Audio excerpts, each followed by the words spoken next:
Mkombozi n'umunsi yitoje nk'umunyamugambwe canke yigenga bimeze gute muri rusange wagiserukira iki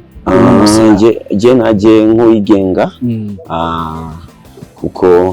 sinaje nk'umunyamugambwe kuko nta mugambwe mfise urabona turi muri societe je nibaza yuko societe y'abarundi natari bose societe y'abarundi ari akabazo tugifise ko gutandukanya amahitamo n'urwanko shwa na hene bogira n'amahitamo y'umugambwe umuntu akakwanka so nibaza yuko kugira ngo dushiye kubahindura buke si generation yo tuyihindure buke nuko babona yuko twe tubibamwe kandi dashobora kwa umuntu kubera umugambwe wiwe muhori kisibiwe situ urabona igisata cyose umugwayi wese umuvuye ivanye no kwagwaye so nk'igisata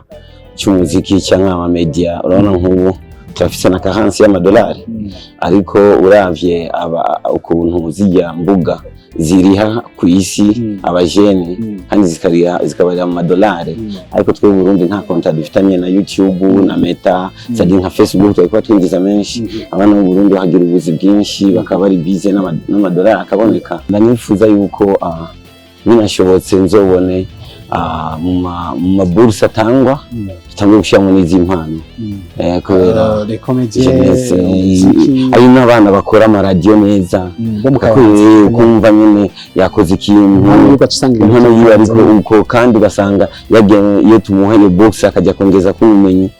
peut-être ntitwari kuba turangura amaradiyo hariya abantu bariko bayarangura ngaha uje kwitoza mu gihe umuziki wacu usanzwe ari nko kwigwanako umuziki wacu urafite droit d'auteur kuva mu 2005 ariko iyo droit d'auteur n'abakozi barahari basanzwe bakora ariko ivyo naserukiye na DJ zirasohoka n'abakozi barahembwa uno munsi niki wavuga kuri droit d'auteur nk'umuririmbyi honorable Nzeyimana Tom icyo novuga kuri droit d'auteur ni ikintu dukwiye kwigira hamwe n'abandi kuko hari ama procedure akenewe kandi hakaba hari n'amasinyatire akenewe kugira ngo yinjire mu ngiro muri icyo gihe ko ari ikintu kintwayeyo nanje suko nzi vyose icyo nzi gusa ndazi ivyo abajene bakeneye ariko suko nzi procedure zose zikenewe gushika ko kugira ngo tubishikeko ari nzi procedure z'inyuma y'ikibuga ariko procedure z'indani mu gufata ingingo sinzi neza niyo mpamvu ngiyeyo no kwiga no gukora biga ahubwo nzoyikorera cyane kubera ijya potenya bituma sinziye so reka tubifurize amahirwe meza masa ni byiza cyane kubona ugwaruka nkuru bwiyumvira kuja kwitoza bwa bwoba bukavamwo akavuga ati nanjye ndashobora kuja kuvuga ico mvuga mu nama nshingamateka turatubona n'indi bisuma birinda cyo tugiye gukora ineza twobora gute gutarinda n'amashingamateka mparambona abatamara imyaka 40 50 ariko ibibazo vya jeunesse biza gake cyane niyo bijumengana kandi ariko aho tuzoba dufise umuntu aducira imigani hariya anatwereka ko ugwaruka ari gunisa n'inakare n'umukuru w'igihugu wacu asanzwe ari n'umujama wacu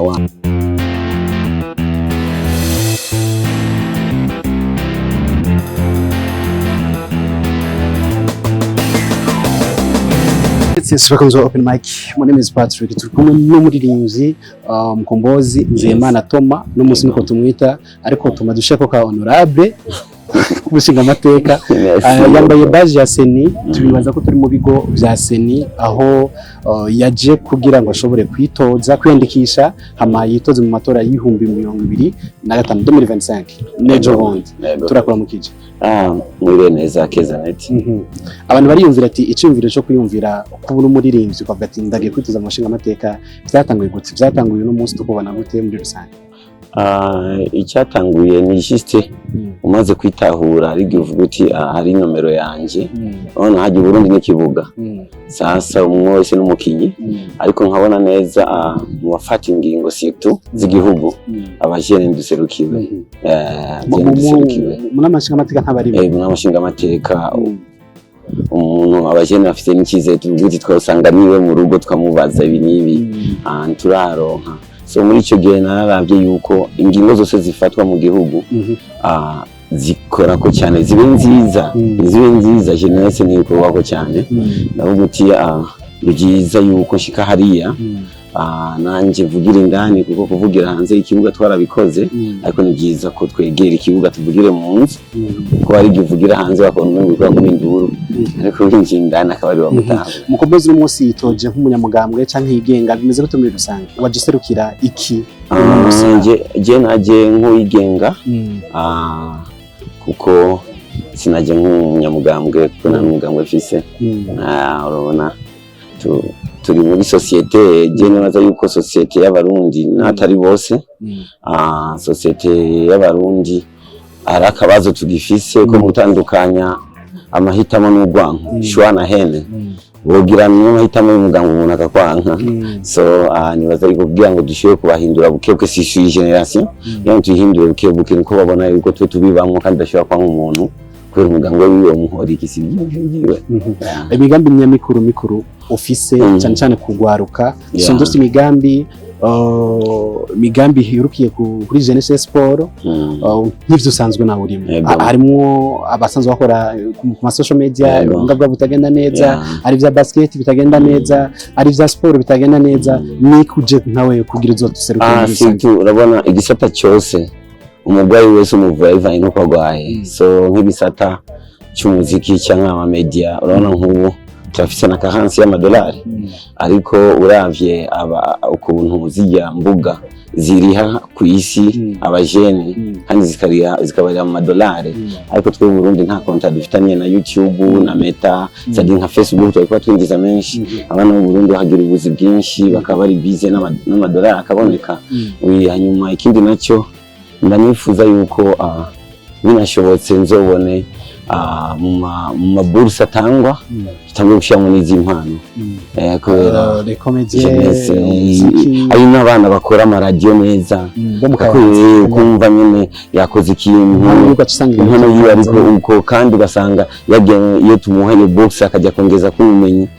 peut-être ntoye kuba turangura amaradiyo hari abantu bariko bayarangura ngaha. So hariho n'abakoze ibintu internet hari n'abantu bagerageza akantu nk'indege nabonye abajene hari Gitega abajene bagerageje bashaka indege bayiguruye. Urabona nk'ubu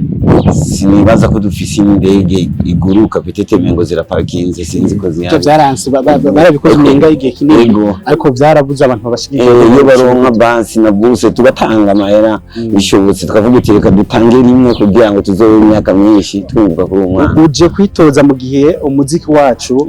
usanzwe nko kwigwanako. Umuziki wacu rafite droit d'auteur kuva mu 2005 ariko iyo droit d'auteur n'abakozi barahari basanzwe bakora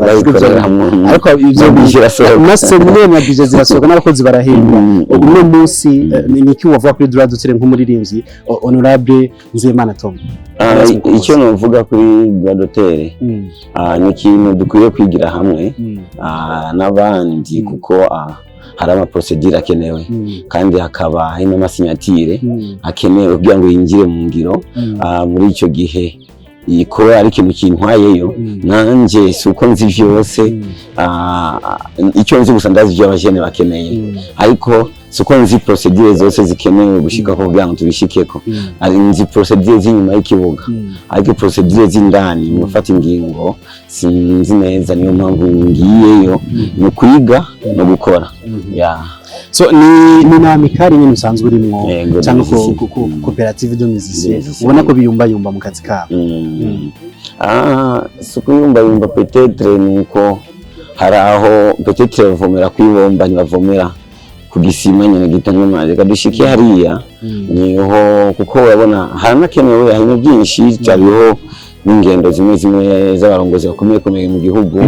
Turifuza yuko batangura bafasha ingendo bagatwara umunyempano umwe bakamuhuza n'undi wa hariya. Urabona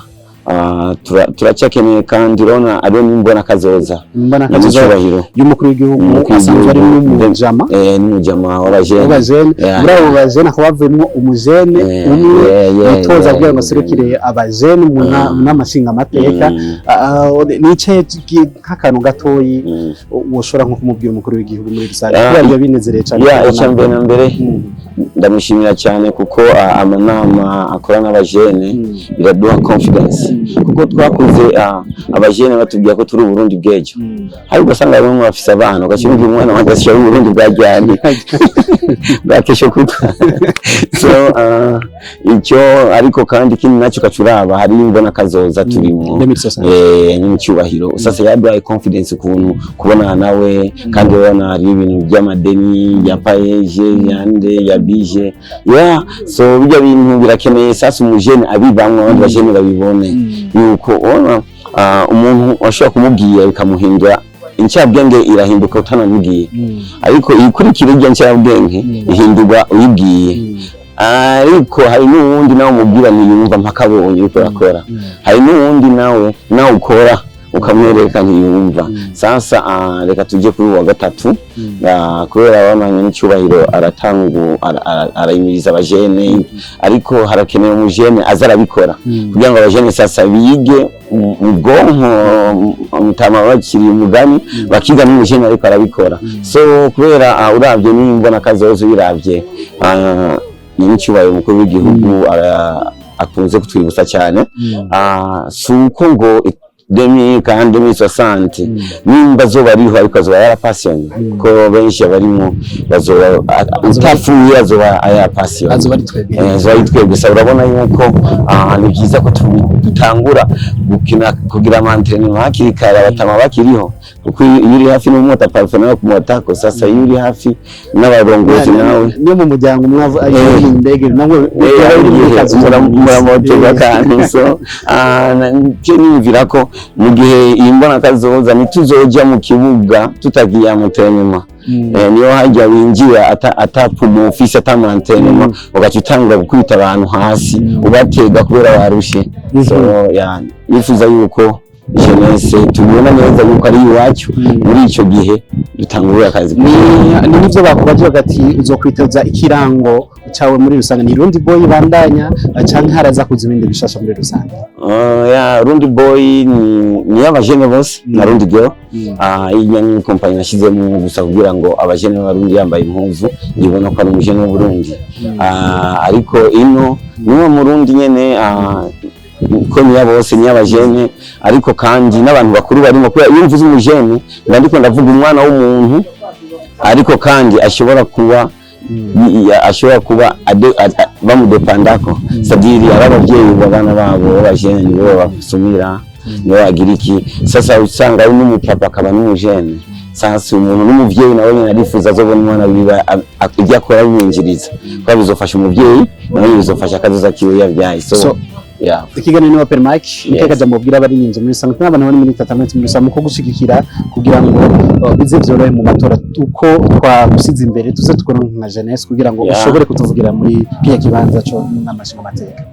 sinti cyo nababwira baranzi uko n'ubuzima busanzwe sinkunda kwiserukira cyane nkunda guserukira abandi ariko ikindi nacyo nuko bakeneye icyizere kandi nabo nyine barabona yuko icyizere igihe niki kandi si tukubajene ndavye twese gusa n'abanyamuziki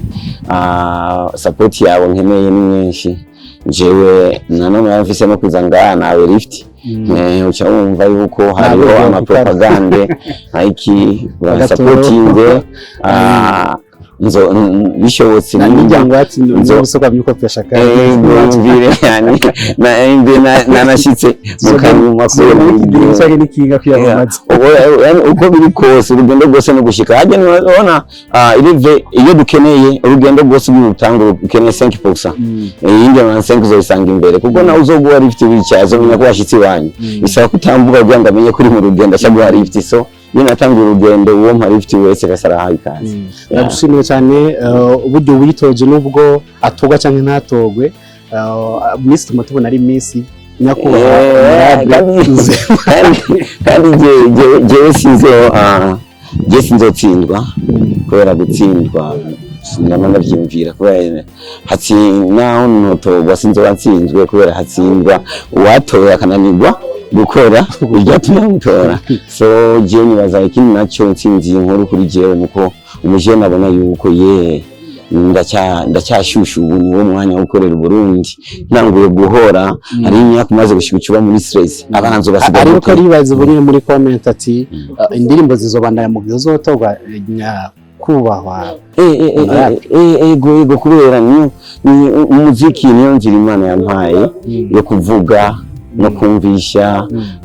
kandi no kunezereza abantu sinera kunezereza abantu kubera nahari yangiye kubera muziki tunezereza abantu umwuka ari uburyohe budafatika kuno kuboko ariko yaratugiye kubishya no mu ngiro muri physical life mu buzima